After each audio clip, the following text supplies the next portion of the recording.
Breaking news చూస్తున్నాం. మేడ్చల్ జిల్లా అనోజిగూడలో పెను ప్రమాదం త్రుటిలో తప్పింది. వరంగల్ జాతీయ రహదారిపై ప్రయాణిస్తున్న ఓ కారులో ఒక్కసారిగా మంటలు చెలరేగాయి. మంటలతో ఆ కారు భారత్ పెట్రోల్ బంకులోకి దూసుకుపోవడంతో అక్కడి సిబ్బంది ఒక్కసారిగా ఉలిక్కిపడ్డారు.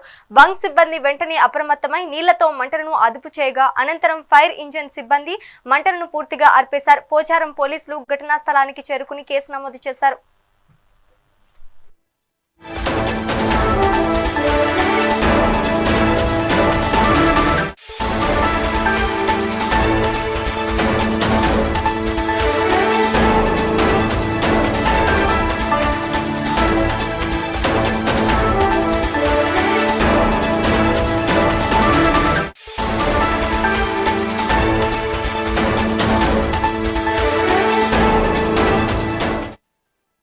మేడ్చల్ జిల్లా అనోజిగూడలో పెను ప్రమాదం త్రుటిలో తప్పింది. వరంగల్ జాతీయ రహదారిపై ప్రయాణిస్తున్న ఓ కారులో ఒక్కసారిగా మంటలు చెలరేగాయి.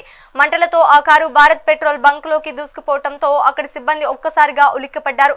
బంక్ సిబ్బంది వెంటనే అప్రమత్తమై నీళ్లతో మంటలను అదుపు చేయగా అనంతరం ఫైర్ ఇంజిన్ సిబ్బంది మంటలను పూర్తిగా ఆర్పేశారు. పోచారం పోలీసులు ఘటనా స్థలానికి చేరుకుని కేసు నమోదు చేశారు.